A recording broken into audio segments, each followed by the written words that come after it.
Great. Welcome everybody to this oral abstract session.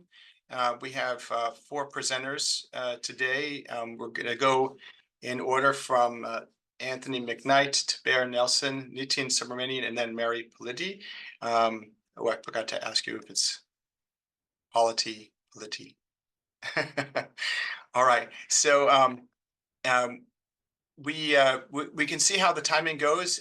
We may have an opportunity for some initial questions after each of the presenters, and then also some questions discussion after that at the end. We do have 90 minutes for this session, and so we should have enough time. But if anyone's going on a little too long, you might hear me come in to try to move things along. So with that. Maybe if you would start us off, Anthony. Yeah, sure. Thanks so much. Can everyone hear me? Can I just get a confirmation that my mic's working? We can hear you, and I'll give you a thumbs up when we can see your slides too. Sounds good. Okay, I'm gonna pull them up now.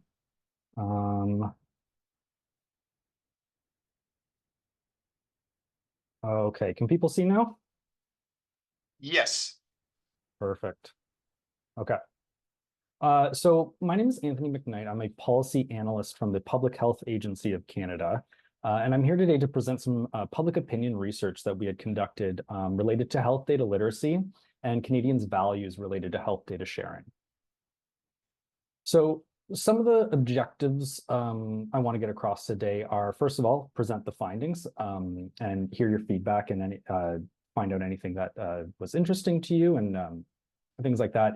I also want to explain the link between our understanding of health data and how this relates to trust and comfort in sharing health data for the public good. And that's because these two things, trust and health data literacy, for us are inextricably linked and are related to commitments that governments across Canada have made related to the modernization of the health system.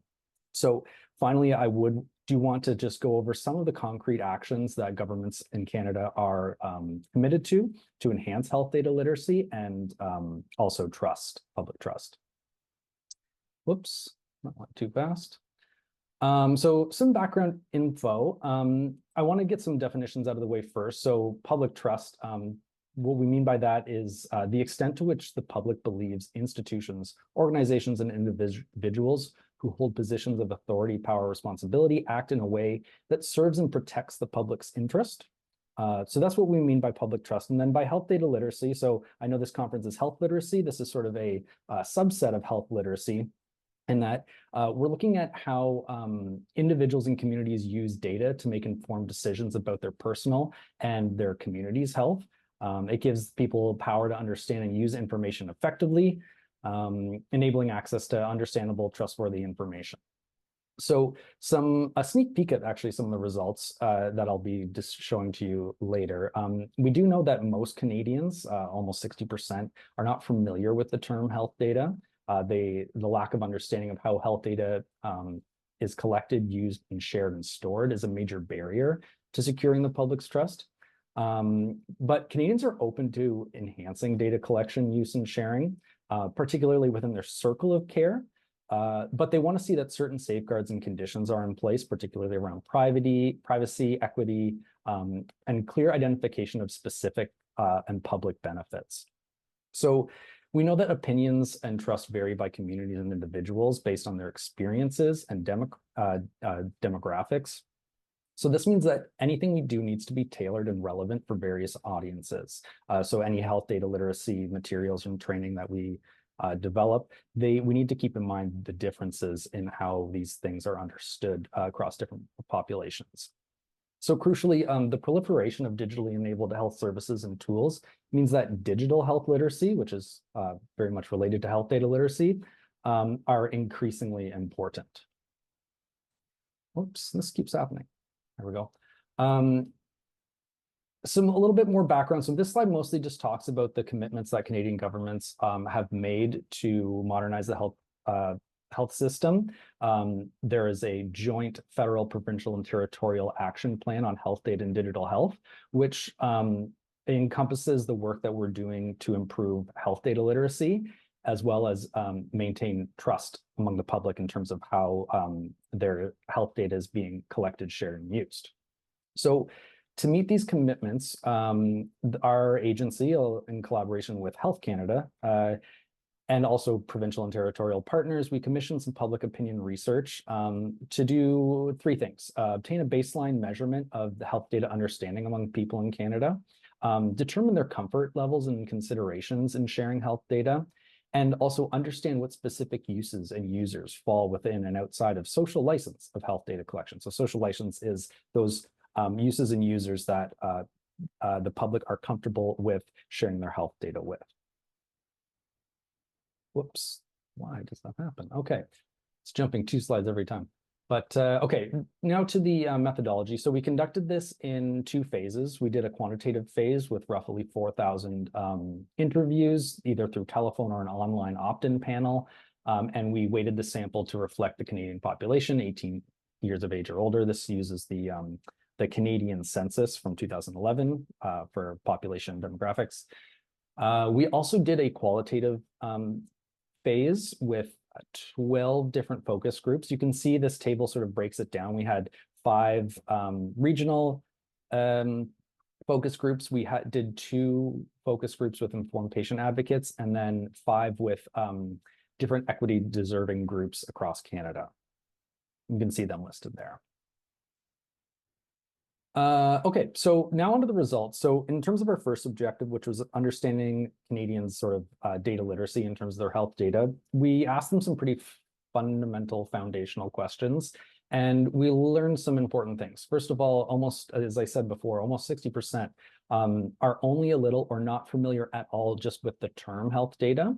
And I think this speaks to the fact that when we ask them what types of things are considered health data, there isn't a majority consensus among the respondents of what that really means. So most of them understand that health data includes their own medical information, but less than half actually understood that that also includes community health data like vaccination rates or health system data like surgery wait times or other types of hospital service data. We also found that almost half didn't feel prepared to have conversations about health data. And we really think that this is crucial in terms of, Canadians' trust in how their health data is collected and shared. If they don't feel prepared to be able to talk about it with their care providers or others, then how can they really trust sharing that health data and really helping modernize the health system in that way? We also found a very strong association between one's understanding of health data and their comfort sharing health data. So these findings were also varied by gender, income, education, lots of different things, which really hammers down the point that we do need to target strategies in order to narrow equity gaps. I'm going to see if I can not skip 2 slides now. Oh, I did it. Great.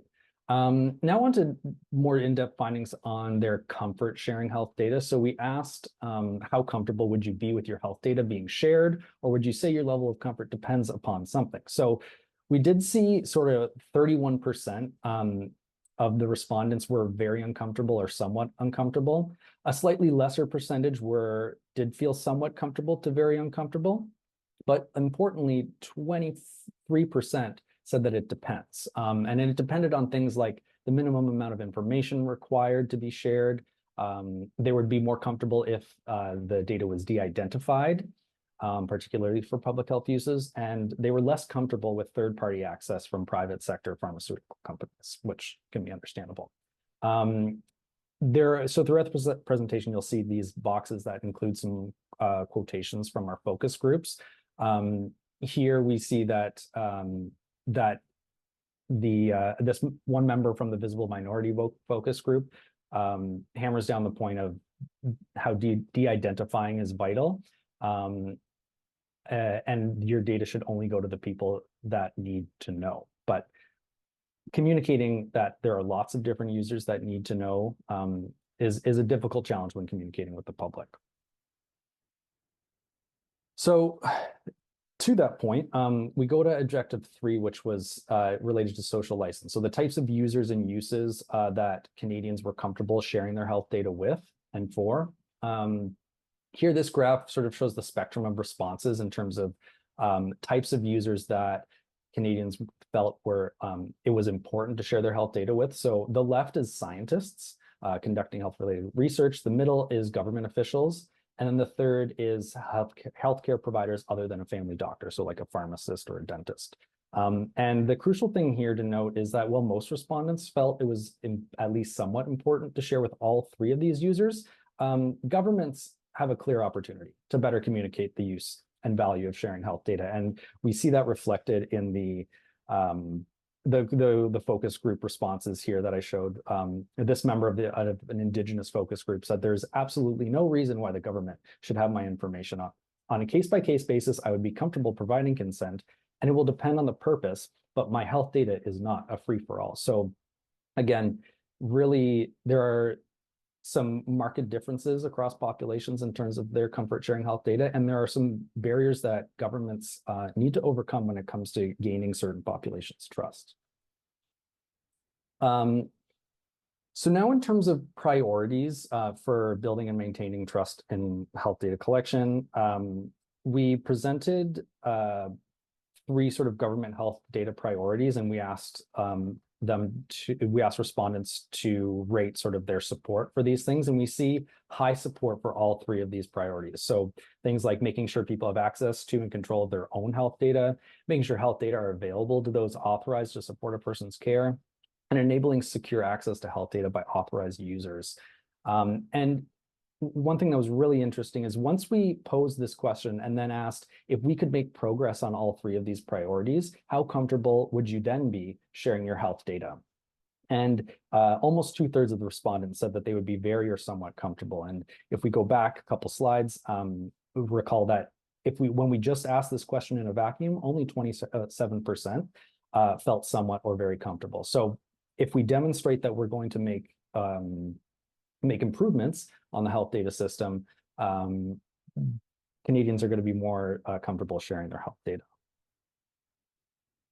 In terms of obstacles sharing health data, we asked some questions related to this as well. We presented respondents with potential scenarios and asked them to rate how serious of a problem they think it is. And we have the top 3 scenarios here. I'm not going to go too deep into that. I want to focus more on the qualitative insights box here, that when we asked one of the patient advocate groups that we talked to about what are the hurdles for governments to achieve health data priorities. And we see things like transparency. They want to see provincial and territorial collaboration. They want to see that the health system is more patient-centric, and accountability and things like this. So some key priorities that governments can really kind of latch onto to make headway in this case. Now, in terms of what these findings tell us overall, so there's still some major opportunities to gain Canadians' comfort in sharing health data and build their trust. And really, I think it stems from this fundamental thing that most Canadians don't really understand what health data is. We need to do a better job at communicating what health data is, how it's collected, shared, and used, and how they can actually use health data to make better decisions about their health, and ultimately improve their health literacy. So these boxes here in terms of ability, benevolence, and integrity, they refer to different dimensions of trustworthiness. And if we can demonstrate these things as governments and researchers, then the public are going to be more trustful of our intentions when it comes to using their health data. So putting these findings into action, will be my last slide here. The federal, provincial, and territorial governments across Canada struck up a working group on health data literacy and public trust in response to some of these findings. And this was to help coordinate health data literacy and trust messaging and initiatives across Canada. And we're using 2 levers to accomplish this. One, meaningful engagement, listening to Canadians, getting them involved in the decision-making process, as well as transparent communications. And this also includes health data training. And to that point, we have put together a suite of activities to support jurisdictions and organizations in providing consistent evidence-based information and explanations about health data collection, use, and sharing, and the benefits that come from that to support transparent communications and a meaningful engagement. So also to note here that equity is key here, as I mentioned before, and as our research found that these findings differ between populations, and we need to tailor strategies towards different groups and understand their sort of historical discrimination and other things. So that's basically it. What we're doing here to build public trust and data literacy, and I will send it back to you. Great, thank you so much, Anthony. You know, one thing that I really thought was great here, as your presentation developed, is that you start to break down, well, what do people really mean by trust, and some of these, you know, a little more granular. Actually, it could get even more granular, but you only have so much time to share your results. But I'm happy that you did start to break into that. I'm imagining also that you know, well, one number that stood out to me is that I think if I got it right, I think only 42% or so of people said that it was a problem if their provider did not have access to all their information. And that could reflect, yeah, there, you know, that's like the other side. Like if we make too many walls around the data, protect it, you know, maybe the providers wouldn't have access to everything. And it might reflect the fact that actually Canada has better systems for data sharing than the US in many ways. At least I was imagining that number would be higher, at least maybe in US contexts. So maybe you don't have quite as big a problem with that, or maybe your respondents don't have as many chronic diseases and travel around and have problems because of this issue. Yeah, it's hard to say. I mean, I know where there's certainly opportunities for improvement there, but it is getting better. I think a lot of Canadians are now gaining more access to their own health information. They're able to bring that to different care providers, which is super important. I should note though, so this is the 42% were the percentage that reported it being a very serious problem.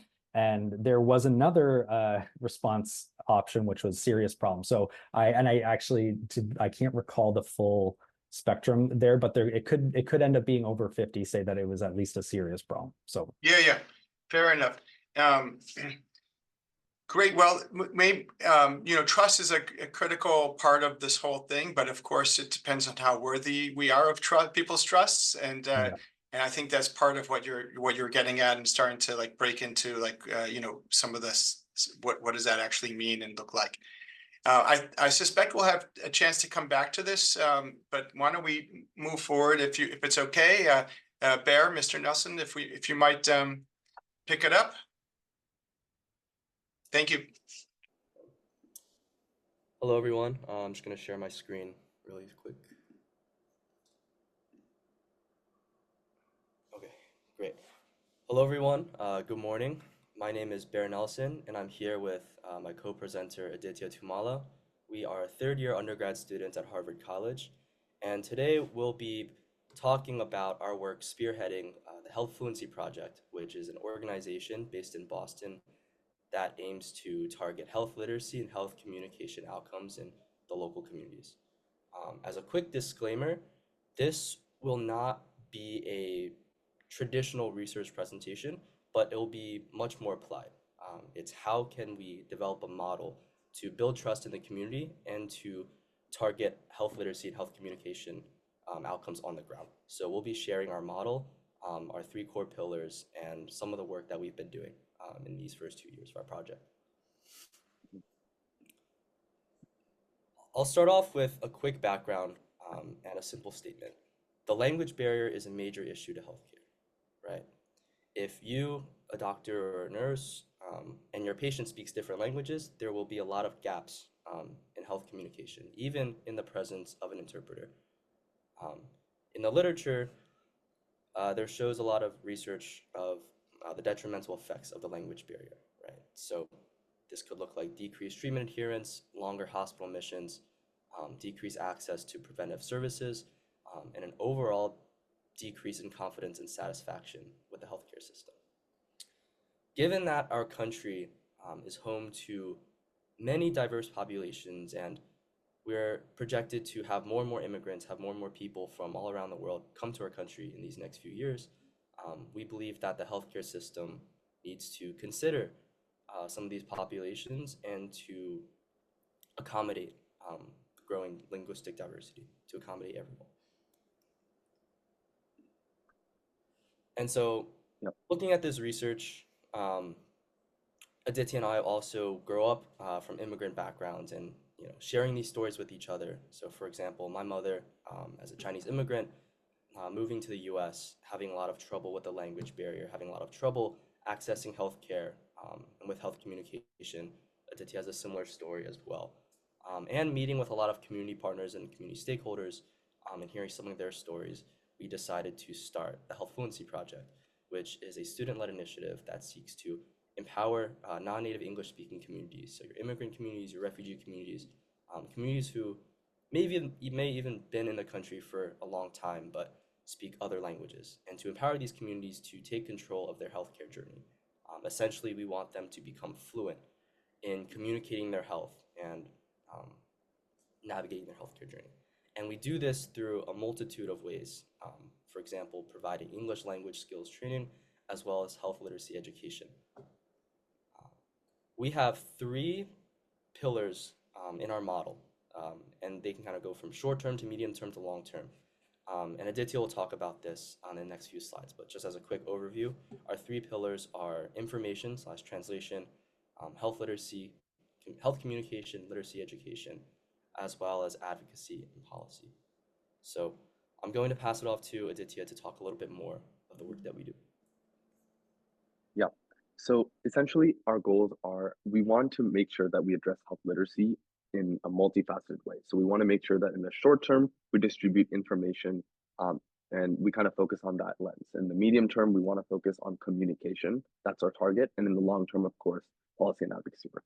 So that takes us again to pillar 1, which is more we talk about kind of information and access to this health literacy aspect that we talked about. So we've created at HFP 11 different pamphlets that are translated into 5 languages that are prevalent in the Boston area. For example, English, Spanish, Mandarin, Haitian Creole, and Ukrainian. And essentially these pamphlets, we work with community partners and our physician teams throughout the country to really hone in on some of the things that we as native English speakers or people that are comfortable with the American healthcare system often take for granted. Really simple things like, what kind of over-the-counter medications should I take? Or what is pain? How do I describe pain? All the way to navigating pregnancy care in the US. So we really hone in on some of these topics that are often left out with other resources. And we take these pamphlets and distribute them at workshops, and they're held open access on our website. And they've been accessed by over 3.7 thousand people across 50 countries now. So kind of our future directions with this is we want to make sure that these pamphlets are validated and get some more feedback and more interpreter focus groups is kind of our target here. And so we've been working with our physician team as a source of validation for all of the pamphlets that are on our website, as well as working with the Cambridge Health Alliance to create a sort of focus group with interpreters regarding these pamphlets. And so information dissemination really focuses on the kind of short term, whoever can access these materials and who can read them. However, one of the biggest things that we found is that it's communication that really matters for a lot of these individuals. So what we do in our pillar 2, kind of our medium term goals, is we partner with local communities and community partners to really assess the needs of the community from the ground up. And we host educational workshops to address those needs. So some of the major topics that we really hone in on is being able to describe your symptoms or describe your pain, a basic patient history to your doctor. So that first interaction with your general family practitioner or primary care physician, that first interaction with them kind of describing your symptoms, that's the thing we really hit on. In addition to that, depending on our kind of site that we choose and the needs of each individual within those sites, we've talked about 911, emergency calls, sort of mental health, dealing with stress. which is a big thing for a lot of immigrant and refugee populations here, as well as addressing health insurance and kind of how to navigate that. And so this kind of broad range of topics really focuses on communication, but it also branches out into some of these major topics that these individuals really benefit from. And so we've held over 25 workshops throughout the Boston and Cambridge area, and we've reached over 250 individuals since our founding just last year. And so what we've done here is we've tried to create a sort of new model to approaching health literacy, because what we really believe, and something that's really close to our hearts, is we want to make sure that any workshops or any intervention we have really focuses on the needs of the community rather than our assertion of what we think are the needs of each community. So what we've done is we've really made sure that each and every individual that works with HFP, including us, really go into these communities, understand their needs at the core, and create material to address those needs. And so we've pioneered a basic model that's really driven by youth leadership within their communities. We empower youth leaders within their communities to go into these communities and understand their needs at the core and kind of have a sort of flexibility to really address and expand their reach into other cities and basically do the project that they're passionate in. And so through this project and through this initiative, we've reached project leads across the country. So from Cleveland, Ohio, to Providence, to Philadelphia, San Jose, California, all the way to Union City, New Jersey. So our kind of youth-led focus in this allows us to make sure that our needs are addressed from the community up.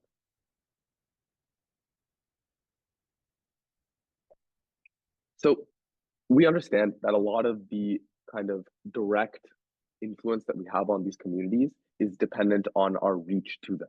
So in a kind of pessimistic lens, a lot of the individuals we serve are those we directly talk to and maybe their close families or communities. But we want to make sure that this initiative has a sort of long-term impact. And so what we've done is we really focus on advocacy and policy work. So for example, we have been working with the Massachusetts House as well as the Mass Speaks Coalition to try to pass the act relative to language access and inclusion, which essentially increases access to language concordant care throughout Massachusetts. And so that's one of the major ways we've been focusing on policy and advocacy, in addition to, just as I talked about, this sort of emphasis on youth leadership, because we really believe that it's through individuals engaging deeply with their communities, youth especially, is how we can really get kind of change in this lens. And Bear will talk a little bit more about this, but we've also taken a very deep dive into more novel and innovative methods to address health literacy, such as using artificial intelligence and using more electronic kind of methods to how to address these communities. Yeah, so just like Aditya said, I'll talk a little bit about some of the technological / innovation approaches to health literacy and health communication that the Health Fluency Project has undertaken. And as a quick background for this, health literacy has been around, the field of health literacy has been around for quite some time, right? It's not a new field, but Aditya and I, we're young, we can offer some fresh perspectives to the field. And we believe that we can achieve this through incorporating some of the new technological advances. And as a quick disclaimer, neither Aditya and I are computer science majors, so we're not hard coding or designing these implementations ourselves, but we recognize that there are already organizations already out there, and it's just a matter of matching a need to a possible solution. And so we've done this in a variety of ways. For example, we've partnered with a Harvard Medical School-based startup called Ox Health, and they have a AI-based conversational symptoms checker called MDME. And essentially, MDME is an AI chatbot that kind of simulates the role of a doctor or healthcare provider and asking the user what the symptoms are and some of the other questions that a doctor may ask a patient. So for example, tell me more of how you're feeling today, or rate your pain on a scale of 1 to 10, or when did this pain start, or things like that, right? And in our workshops, we were priming the students to answer these same questions anyway. And so we believe that implementing MDME could be useful for students to practice, as our workshops are only an hour long and we only go in X times a semester. And so it is crucial for students to practice these English learning skills outside of our workshop times as well. And so we believe that implementing this technology could be of use for that. Obviously, there's a lot of feedback and there's a lot of fine tuning to actually make sure that our approach is actually matching the needs of the community. And it's different based on the different partner sites that we have. So some of our sites, they the participants might be more elderly, and so there might be more resistance to some of this technology. Other partner sites, for example, the Rand Immigrant Center, there's a lot of young people who are more in favor of the technology. And so it's just matching those nuances and not forcing anything. But we do recognize that we could use some of these approaches and just fine tune some of them.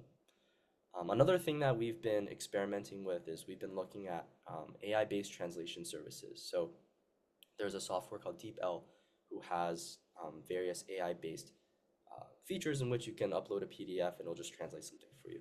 And we've been experimenting with that as well. Obviously, there's also drawbacks to translation services that are being done online, as you know, as they're not that good at translating colloquial language or informal language. So in addition to that, we've also been relying on our physician team as well as other members of our staff who are bilingual or trilingual who can translate them on our own. And lastly, one of our project leads is looking at using SMS or using text messages as nudges after workshops to encourage participants or to remind participants of the topics that we talked about. As in the literature, there's been shown to be improvements in health literacy as well as health outcomes if participants are nudged via text with encouragement. So these are some of the technological approaches that we've been trying to do. And again, what's more important to us is that we can find what these novel methods are and see how they fit with our project, right? You don't have to be, computer science major. You don't have to be, an AI, heavy-based person.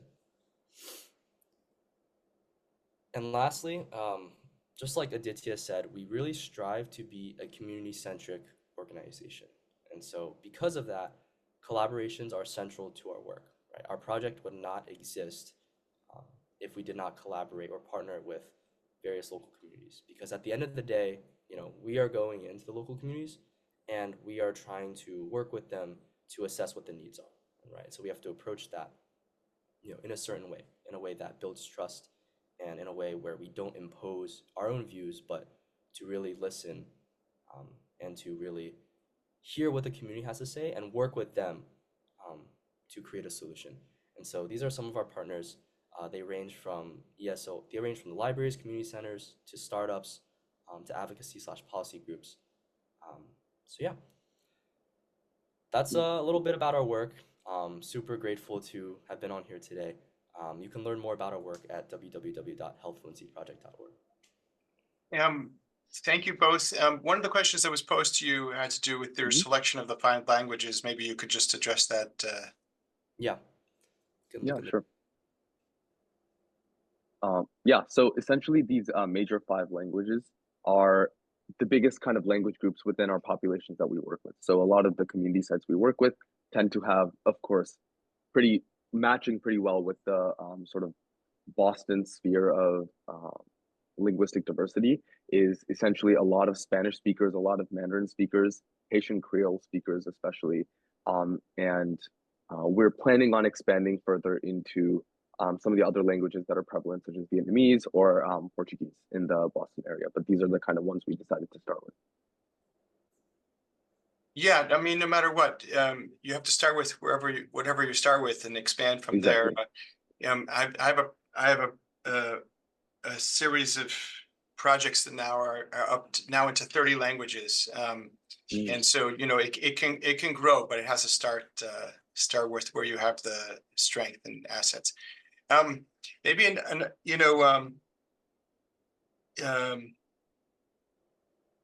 one of the directions you guys didn't quite yet go into, but you mentioned this bill that's and I posted to the chat at least one link of it, but maybe there's a better link if you know of a better link that describes the bill better. If you could post it in the chat, that's one that I just found. I think there's 2 states in the United States right now that require national certification for anyone who works as a medical interpreter, Washington and Oregon. There have been several efforts for there to be a national requirement for professional certification. and that hasn't yet really taken on. But it's something that actually could, I believe, help professionalize the medical interpreting and make it into raise the standard and actually raise salaries as well. To make it a profession that can attract more people. We absolutely, there's no holding back AI, but really there's no beating a human also. Absolutely. So I don't know if you have comments or thoughts just to reflect about that, because you started with, creating things that you are handed to people, and then you ended up talking about a little more in the AI space. Mhm. How about humans? Yeah, Yeah, I mean, answer. absolutely. Yeah, Sorry. go for it, Ben. Yeah, so one of the main questions that Aditya and I wrestled with at the beginning of this project is, what about interpreter services, right? Like, is our project even going to be useful in the first place, given that there are interpreter services? Um, and our answer to that is, our project or AI or, whatever is not meant to replace interpreter services. I think if even AI could even help with that. But I guess for our project, we want to provide these communities with an option to directly communicate with their physician if they want, right?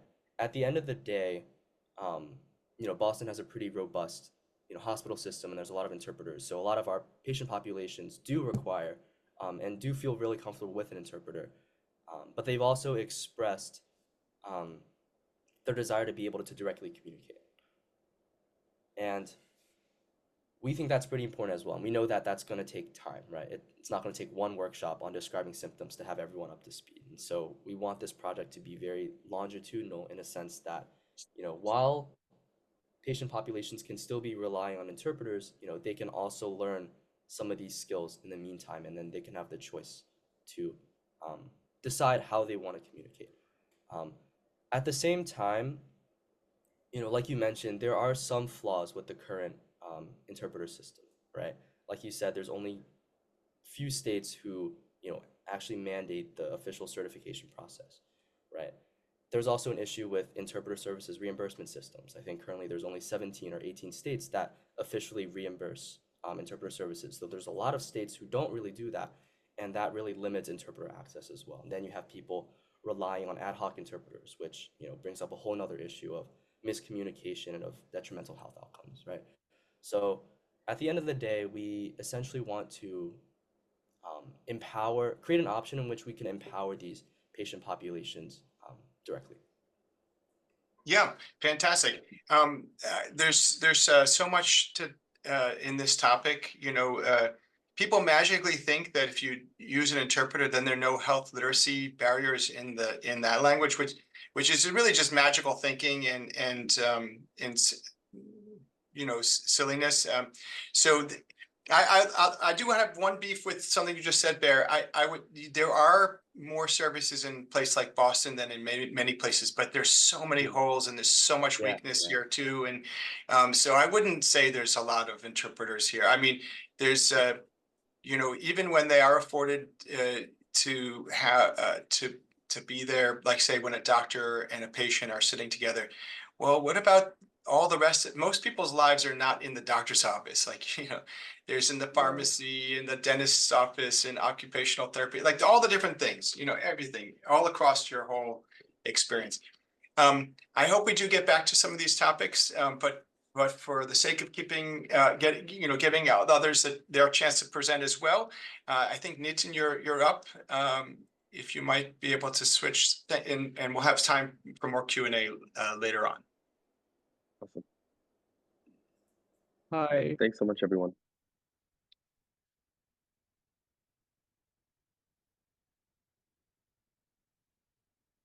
Um, I'm not sure why it's not allowing me to share my screen at the moment.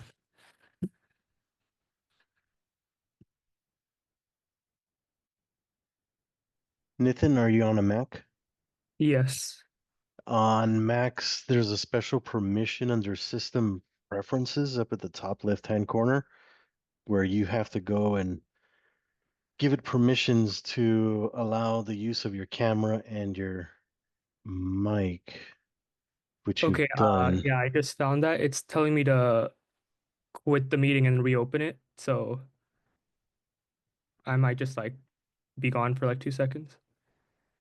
Okay. Okay, we'll see you in a little bit. If Nitin doesn't come right back, then Mary, I hope you're ready to pop in. All right, thank you.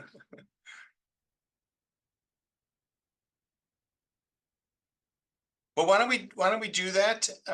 Here's Nitin.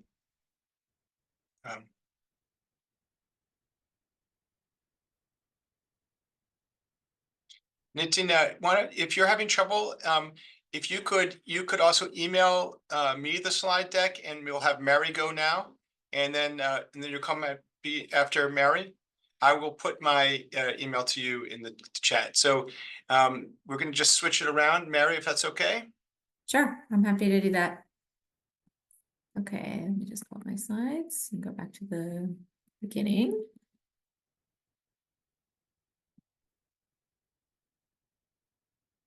Thank you so much for having me. This is a great panel so far, and I'm looking forward to the discussion. I'm going to be talking about community engagement to develop some evidence-based key information templates for informed consent. I don't have disclosures relevant to this talk, but I have some disclosures to share in general. I started this project working on informed consent during 2020. We all remember the trauma that occurred in the beginning of the year, particularly for our research studies. We started noticing how much of a burden our consent forms were for participants, particularly for surveys, interviews, and pretty minimal risk studies. We've known in the literature for years, in the health literacy literature, that participants are often unfamiliar with important research concepts, and we don't do a very good job of explaining this information well in our consent documents. The first study that I saw was in 1998 that tried to improve consent documents with visuals and plain language principles. But others have done this in many different formats, including using fewer words, characters, sentences, bullet points, color, and just making them much more engaging. And then others have used even more extensive interventions. So what we noticed during our studies was that our templates that we were required to use at our institution exceeded their own suggested readability by 2.2 grade levels. We went to our IRB and showed them that one of our exempt studies, which was just a survey study asking about cancer experiences, had over 2,000 words. It was 5 pages that we were supposed to read out loud to participants.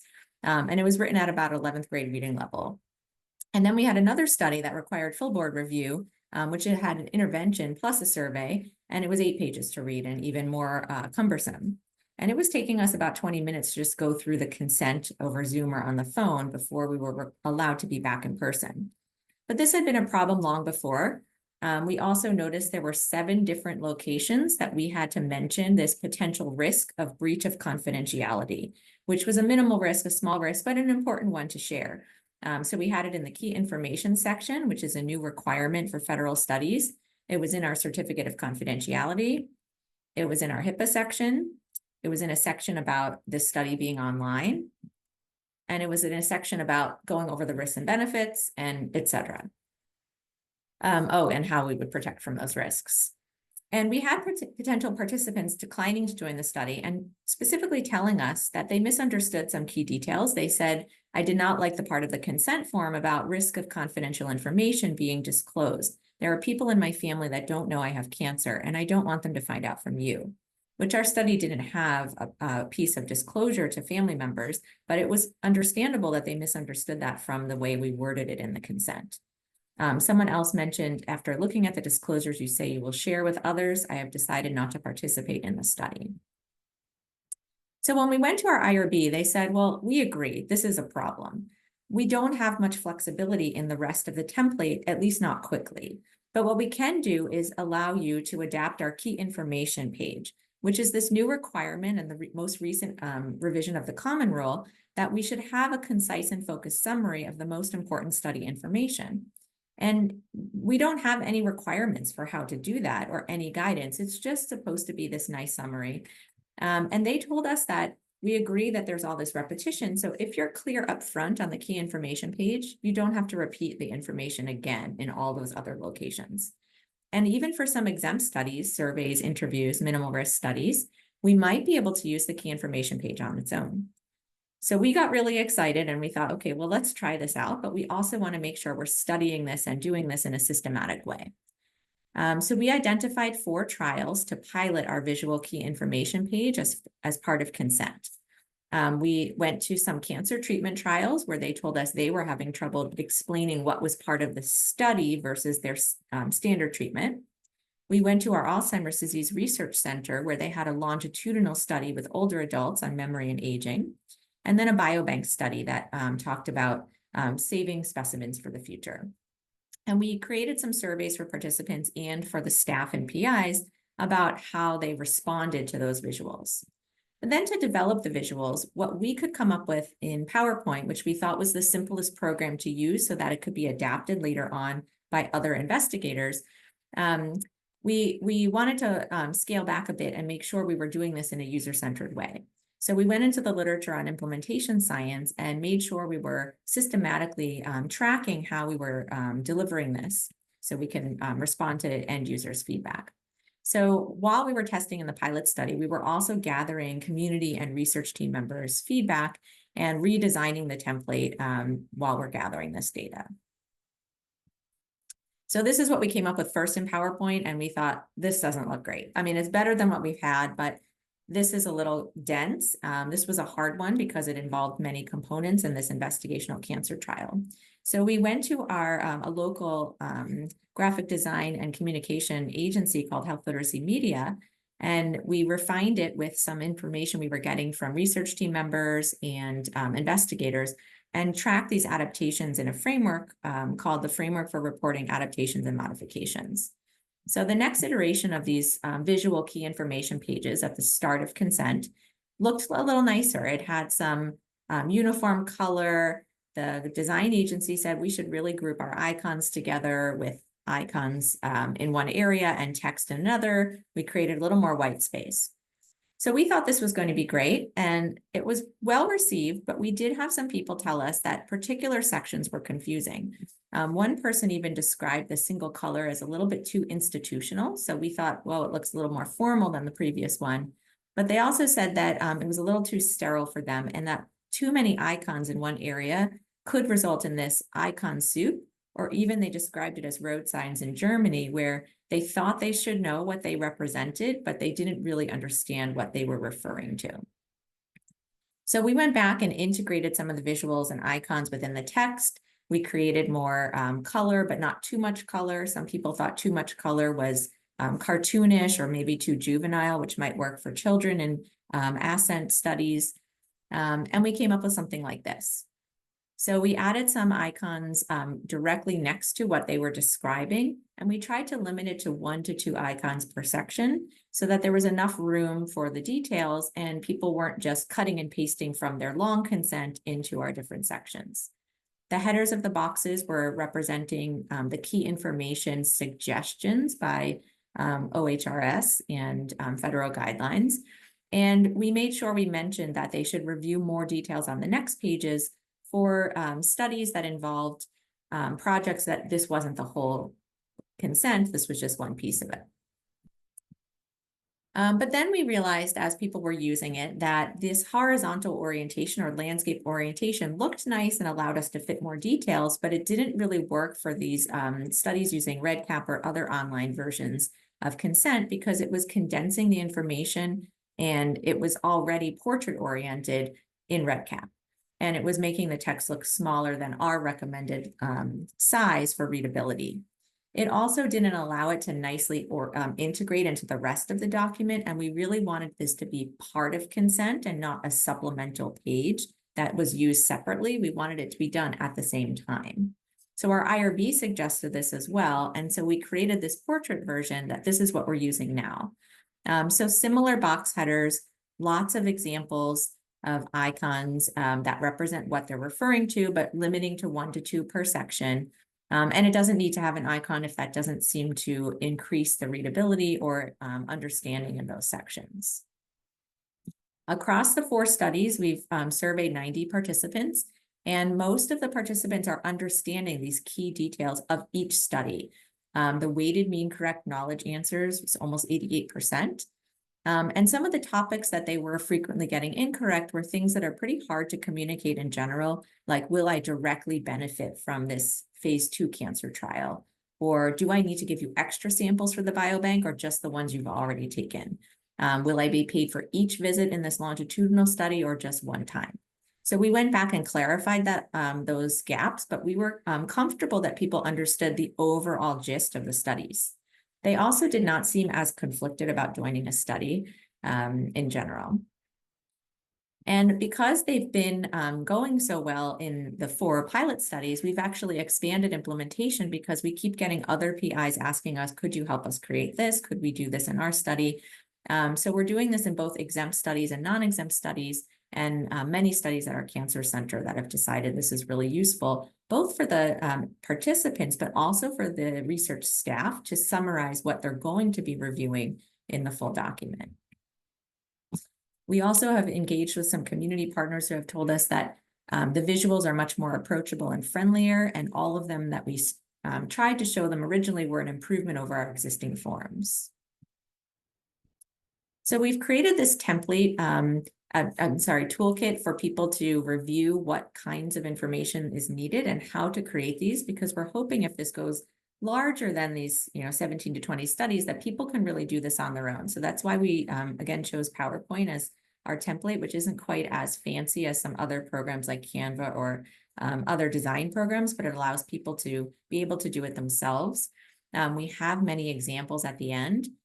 This is a blow-up section of the health literacy and accessibility focused guide that we've created for people so they can click on more ways to help them if they're not as familiar with writing at a 6th to 8th grade reading level, or with accessible font and formats. They can get that review.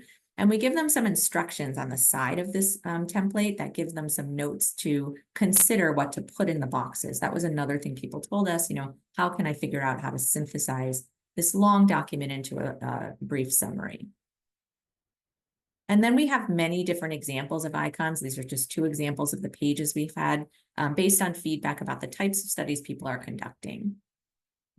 And then at the very end of our toolkit, we have examples from multiple different studies about ways they can personalize this. So this is an example of one of the cancer studies that said they really wanted to be able to show the side effects from what they're testing from the side effects people might experience in general as part of their care. So they decided not to use 2 boxes, but just to put it all in one and to match the rest of the document where they review this in more detail. And so this is how they came up with that presentation, which we thought was a nice way to show that this doesn't have to be one size fits all. It's just an example of ways you can make this a little clearer. We have some ongoing consultations from studies to refine our resources. And we've recently received funding from the HRQ to try to assess this in a randomized trial, since we had no control group in the studies that just wanted to go forward with implementation in this post-COVID process with our IRB. We'll be testing this at University of Utah, University of North Carolina, and one new study at WashU, where we'll randomize the coordinators to the timing of when they start using the visual consent, so we can collect some more rigorous data on how it's working. And I just want to thank our study team, which is one of the best study teams I've worked with across multiple sites, and happy to follow up with people either now or offline later. Thank you for that. It's a huge challenge to roll up concepts that even just the concept of here's something that repeats itself 7 times, and just to roll it up. So, to shorten, for example, many studies, for example, just the effort of rolling up, the 5 different drugs that you'll be getting and all the side effects of them, so all 5 of them may cause nausea, but 3 times they say they use a different word. And, there have been various efforts through different collaborative groups around the country to try to just even do the project of shortening, which you would you know, by taking all the synonyms for, say, it's the 6 times it says nausea, and just to roll that up. These are not, unfortunately, these are not so easy to crack into. But I think we'll have time for some questions a little later on. I think we have come up with a mechanism to help Nitin. Thank you, Mary. We'll get back to this, I hope. I think we have a mechanism to help Nitin present now. That is to say, I'm going to present Nitin's slides. So Nitin, if you could turn on your camera, and you'll be directing me when you want slides to be moved. Can you see them? Yeah. Do they look appropriate? Yeah. Thank you very Okay. much. Okay. Take it away. You want to full screen it or? Well, that's why I was asking if it was full screen already or not. Oh, okay. Sorry. Now better? Yeah. all Okay, good. please. Well, sorry for the delay, everyone. Hope you're had a good morning. My name is Nitin Subramaniam, and I am excited to present our research on executive functioning score and its association with health literacy. Change slides. I will be going over the study's objectives, methodology, and data collection, results, and conclusion throughout my presentation today. Next slide, thank you. Executive functioning. Executive functioning encompasses a range of cognitive processes, including working memory, planning, attention, problem solving, verbal fluency, and reasoning skills. On the other hand, health literacy similarly refers to an individual's ability to understand and utilize information effectively. Both of these elements are critical in one's life, and especially for managing one's health, and deficits in either area can lead to poor health outcomes. Next slide. So the primary objective of this study was to explore the relationship between executive functioning and health literacy, particularly focusing on individuals from different socioeconomic backgrounds. We aim to understand the challenges faced by individuals experiencing homelessness compared to a control group with stable housing. Our main research question was, do individuals from disadvantaged backgrounds demonstrate greater difficulties in executive functioning and health literacy, regardless of their educational status? We hypothesized that individuals experiencing homelessness would show lower scores in both executive functioning and health literacy. In order to answer that question, we composed this study involving 85 adults aged 31 to 65 divided into 2 groups. Those experiencing homelessness, which we defined as housing instability for at least 12 months, and a matched control group with stable housing. We had 65 participants in the homeless group and 20 participants in the stable housing group. To assess cognitive impairment, we used the Montreal Cognitive Assessments, or MoCA for short, while health literacy was evaluated using the Flight and VITAS assessments. The Montreal Cognitive Assessment is a brief screening tool designed to evaluate cognitive function and detect mild cognitive impairment. It assesses several cognitive domains, including attention, executive functions, memory, language, visuospatial skills, and orientation. The assessment typically takes around 10 to 15 minutes to complete and consists of 30 items. Participants respond to various tasks such as recalling a short list of words, drawing a clock to a specific time, and completing a series of tasks that measure attention and concentration.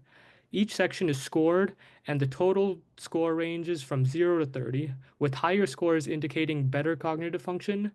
A score of 26 or above is generally considered normal, while lower scores may suggest cognitive impairment.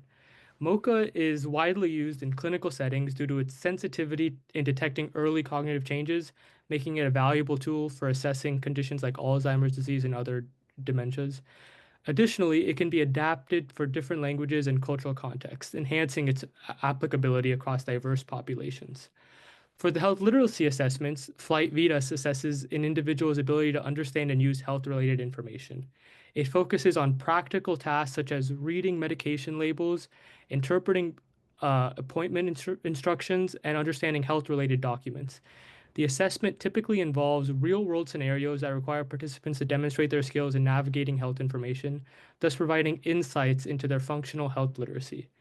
It includes questions and tasks related to personal health management, such as understanding prescription instructions, making informed decisions about treatment options, and effectively communicating with your healthcare provider. They aim to assess not only comprehension, but also the ability to apply health information in everyday situations. So we could change slides, please.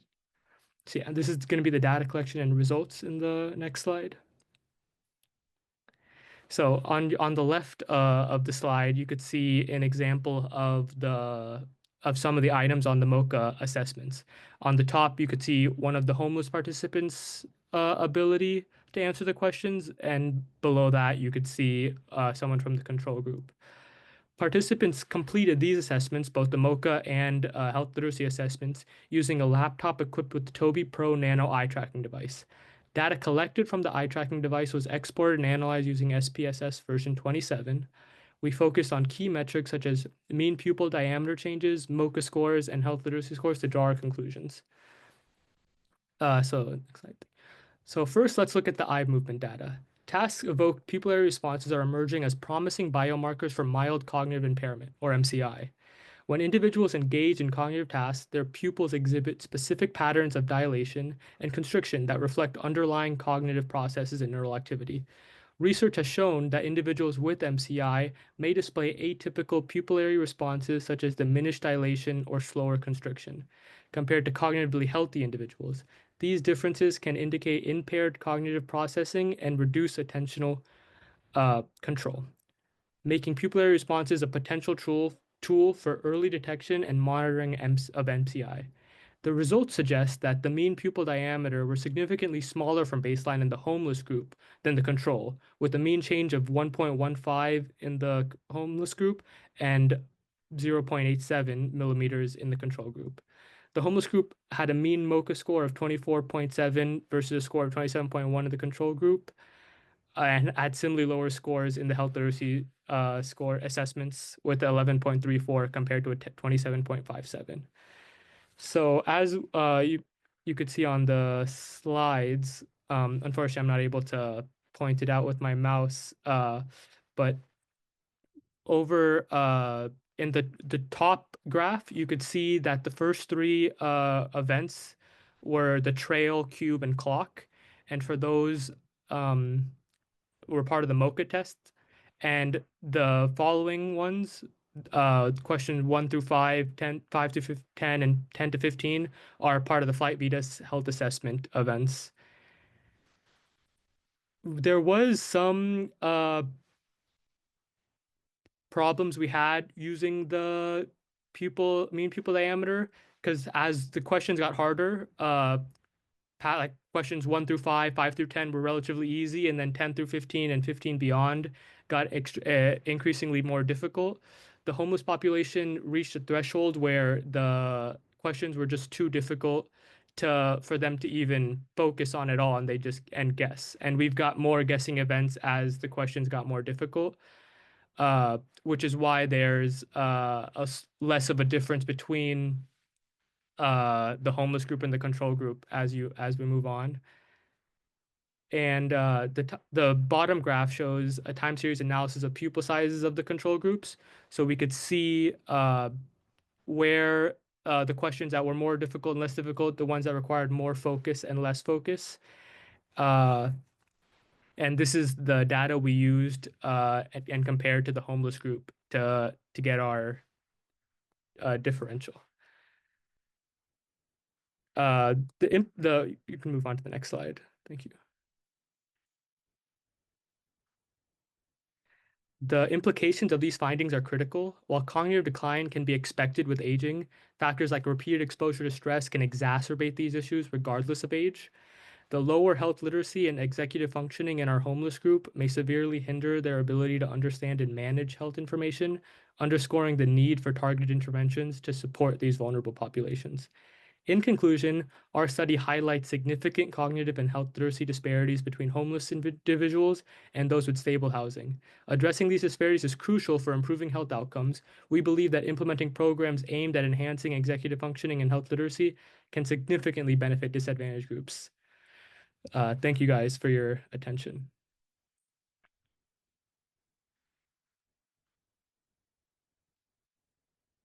Great. So maybe just as an initial thing, it happens that we have a Toby as well. So we've also been able to, look at people's pupils and how they look at these tasks, tracking around heat maps and the like. But there are a ton of things that affect the pupils, neuroleptics, alcohol, other substances. And I don't know if you have, it's actually not so easy to just take people and put them in a room and know for sure what's going on. So I don't know if you have comments about this. Yeah, we tried to minimize as much of that as possible when gathering our population. Of course, along with homelessness, there's other like a million other reasons that they could have exposure to stress and things like that. Even the control group could have their own problems, and we tried to minimize that with like questioning and during the gathering our populations for our study. Of course, this isn't like a guaranteed metric, but it is something we could use to further, along with the executive functioning, use to compare with the health literacy assessments. Yeah. I mean, even just like you said, stress. So like the harder the task for a given person, the more likely there would be variability because they'll have fixation events that are longer because even just the reading challenges for the Yeah. tasks, and then just that that cognitive effort could have an impact on the pupil diameter metric. Yeah, and that is that goes with the executive functioning and shows the other how it correlates with health literacy and the additional barriers there are for these vulnerable populations. Great. So with that, we do have some time to, if I don't know if people are open to turning back their cameras.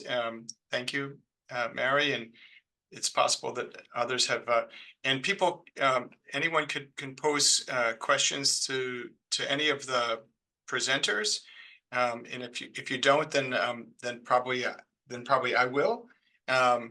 But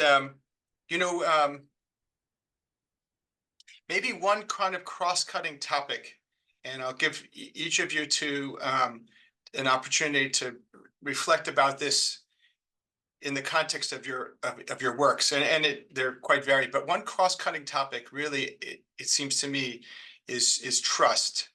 I think it really reflects on each of these projects in a way, and I think Bear and Aditya, your work is very much trying to give people access like that. Hopefully, that they could have some faith in the system. I don't know how scared and angry and upset I would be if I were hospitalized in a place where I couldn't communicate. And I would probably get paranoid and worried. There's just if people wouldn't communicate with me. Mary, your work is also very much about trying to communicate these things in a way that's plausibly attainable for people to do they know they can trust it. And Anthony, of course, that was a central part of your stuff.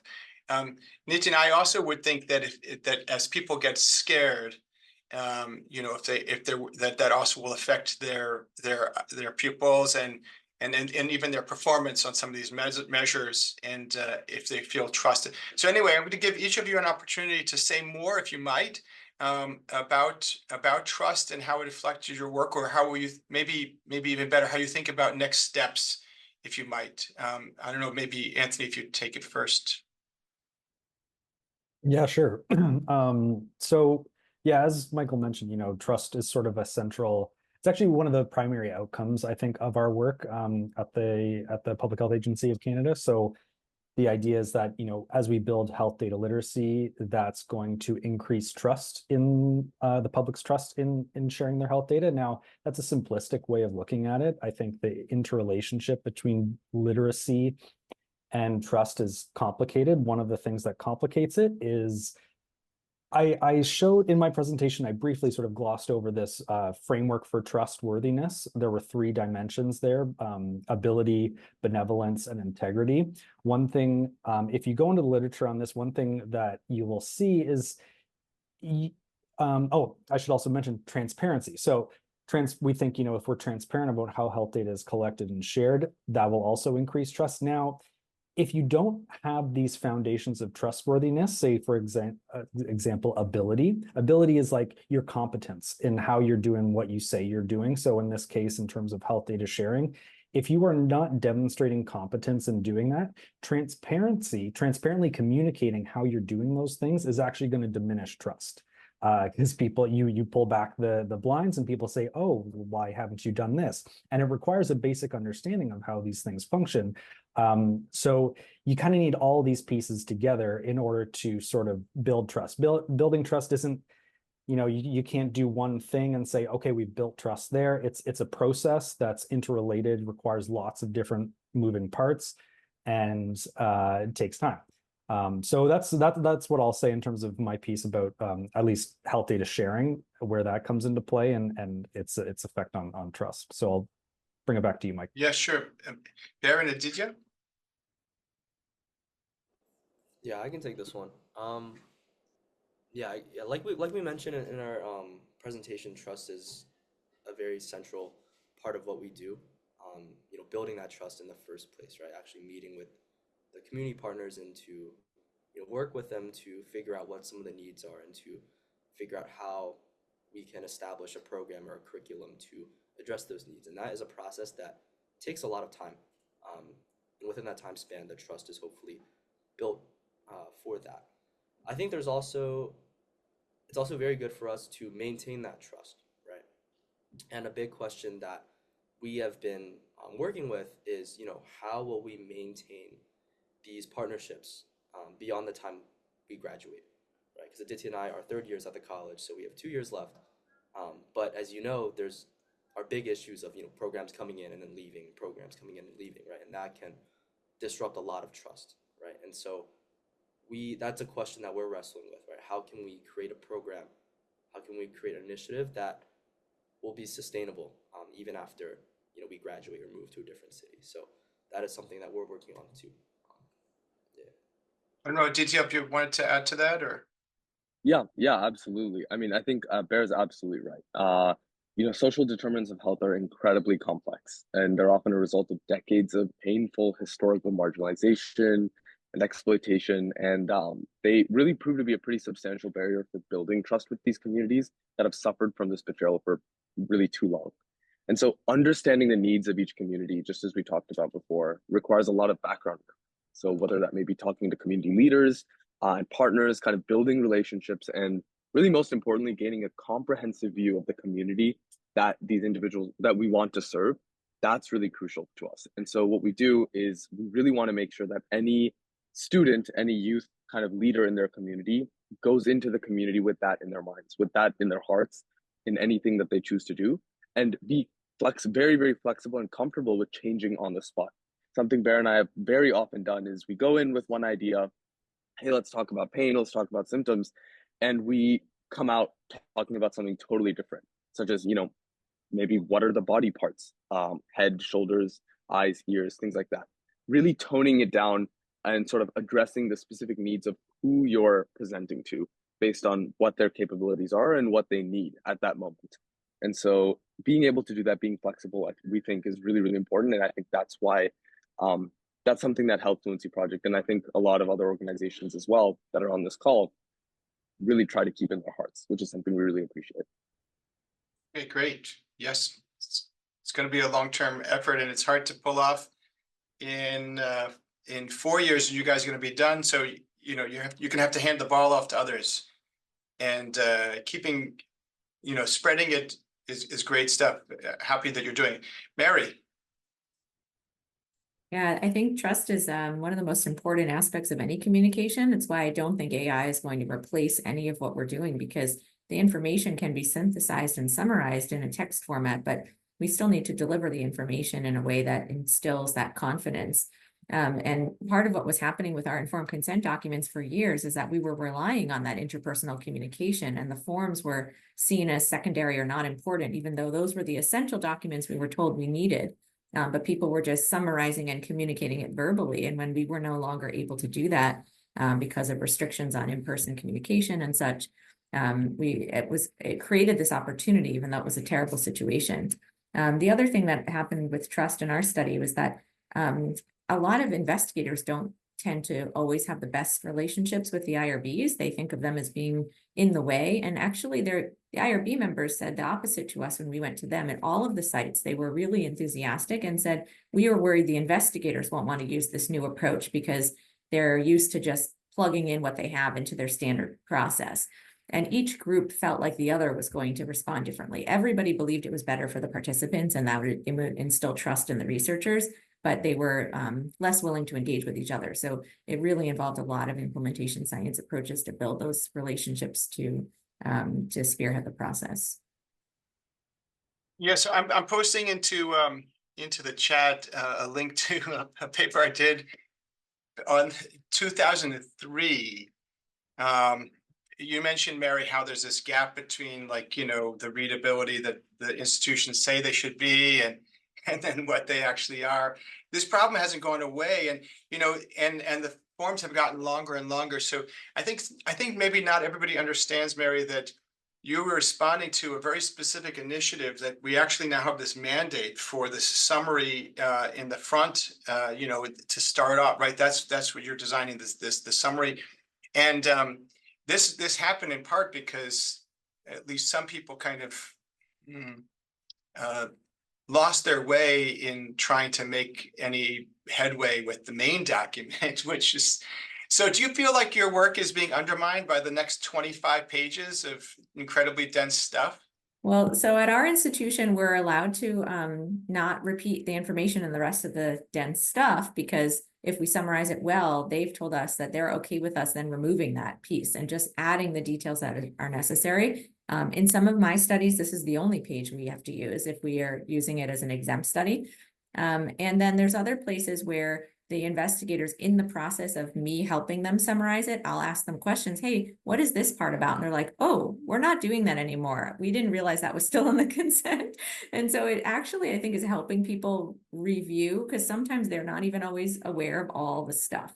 But I agree, we've referenced that paper in our proposals and things, and we've been looking at this for many, many years, and it's just not making headway because a lot of people were trying to supplement instead of integrate within what we're required to do. So now our IRB has said, can you try to do this for our HIPAA language, and which is a totally different entity, or our data sharing language, which I know the first talk was addressing. So, I mean, we have to start somewhere, but I think it can help in that way. Yeah, the HIPAA language actually made things worse, and it's super confusing. It's long and complex. It's legalese, and the only thing that I found was worse was who has liability when someone's injured. That section is even more complex, written by lawyers for lawyers. Yes, but the participants have told us they basically save the summary, then they're taping it on their refrigerator and referring to it. And so at least it gives them something to digest with the long supplement for now. Yep. All right, Nitin? Trust. Yeah. So obviously, a lack in trust with your provider or any authoritative figure that's giving you health information is going to cause you to have your guard up and be a little more stressed. So with a more trust, there's going to be, that tension release, possibly some cognitive release, and allow you to be more free in asking questions and understanding all the information being given in that context. Right, but do you think it may have had any impact on the data collection you did, or do you see that, or yeah? Yeah, I think the control is and versus the homeless population is in a bit more of a trusting community that, like, within, because when we went to homeless shelters and stuff like that, we kind of like came in and were kind of like a third party that they might not have trust, so we had to build that trust over time. Versus the control group, it was a lot easier to garner their trust. So maybe if we look into the data over time, as there might have been better results as trust was gained throughout the study. Yeah. I mean, maybe even just the fact of having that the fact that the computer is following your gaze on the screen and Yeah. is actually like, observing everything you're doing with your eyes. Did anybody worry about that? Yeah, there was a little worry initially, but mostly when we like just explained it to them, and they were very trusting towards that component, it felt like. Yeah. So maybe we can switch gears towards the next question. So Nitin, where do you want to take this next? What do you see as the next step for your work in this area? I think the next step is to establish the target interventions that we can use to help these vulnerable populations. We've established that like obviously everyone as a whole needs to improve in health literacy, and that's the main goal. But we've established that vulnerable populations need more targeted interventions. So I really admire the work that Aditya and Bear did, working with like immigrants and people with like additional barriers to health literacy. I think the next goal of our study is also to implement it and give targeted interventions. Great. Mary, what's next for you for this work for you? You say Mary or Bear? Mary, you. Okay. Mary, yeah. We're about to launch the randomized trial, which has actually been harder than we thought, because there are lots of people that said we love this, but we just want to use it. We don't want to go, to go back to the typical ones, or if we're doing a typical one, we don't want to put the burden on our coordinators figuring out which one to use. So we're trying to do a step wedge design where we implement it in phases. So they're just using one thing until they get assigned to the next. But so I think we're moving along. And then we're hoping that those 3 sites will use it as part of routine. And people have asked in the chat if they could have a copy of the toolkit. I'd be happy to share it. It is somewhat specific in different sections to the sites, because there are some IRBs that have different requirements. So you just have to work with your IRB about how they would like you to do this. But the meetings are really useful. Yeah. There's also a question, maybe I misunderstood, maybe this was for you or not. This is from Lindsay. I wish I could have you just unmute yourself, but the context in which the information is vital as well. Within all this, reducing burden and systems processes follow through, etc., can increase trust overall, including the information exchange. Oh, I understand. Sorry, Lindsay. This is just mostly a comment about, of course, the whole conversation of trust is massively influenced by the context and all of that. And there is some research, Mary, about icons and how there's the icons are their own language. Basically, these are other visual words that people know or don't know, and I don't know. You struggled with them a little bit, but you still went with them. So I don't know if you have comments about that. We did go with them in some of the qualitative work and the community advisory board work. They wanted something to break up the text that wasn't just bullets. So we tried to keep at WashU, they have an icon library that they have people use. We tried to pick some standardized ones that were short and simple, and that's why we recommend only 1 to 2 in each section, because that comment about the road signs and other countries and other things that they can make it more confusing for people if they're not defined. So the text has to be clear on its own with or without it, and it just kind of enhances that look. But that is something we could test in our next steps.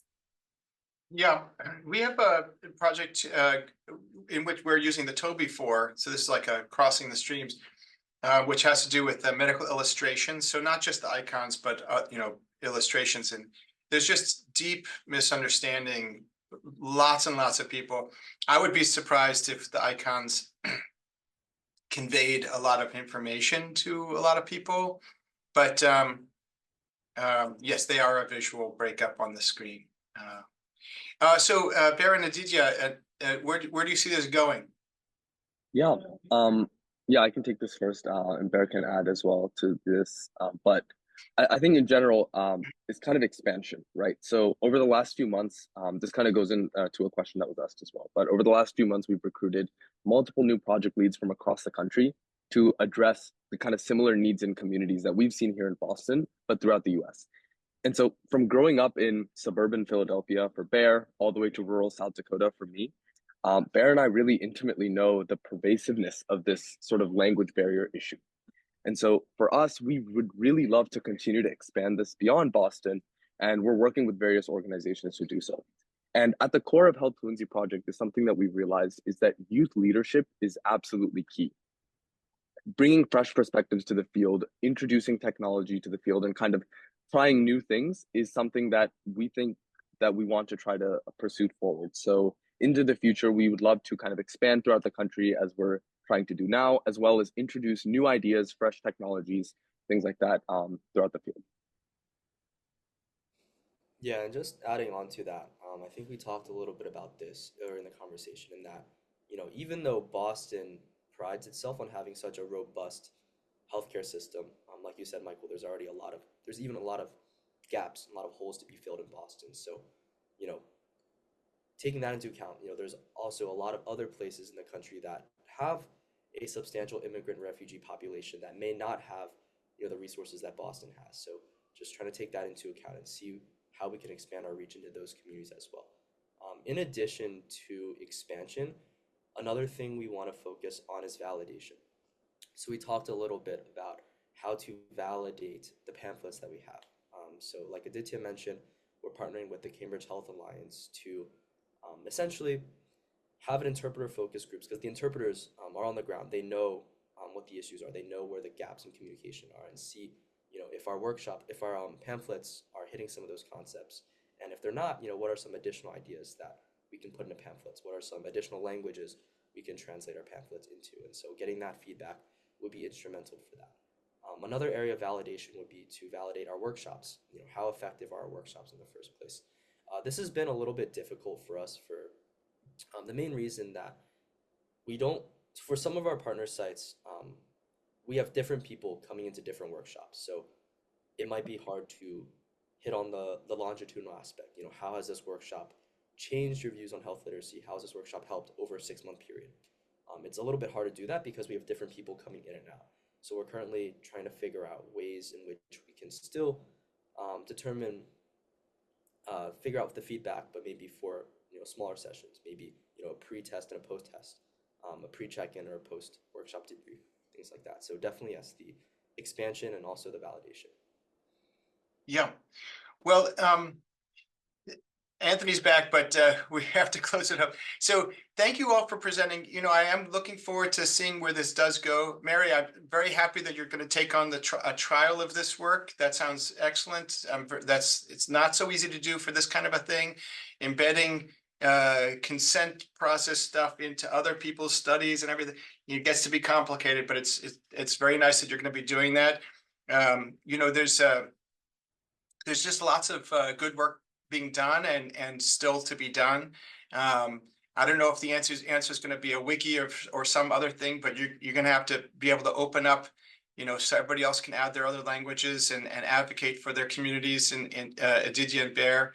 And so there's it's great to see what you're doing and keep it up. I hope people will. Oh, I didn't realize your computer crashed. Sorry, Anthony. But hopefully you'll be able to join us for other sessions during HARC. And thank you for everybody for joining this session, and hope to see you in another room soon. All right, be well, everybody. Thank you so much. Thanks all. Yes. Bye. Thanks so much.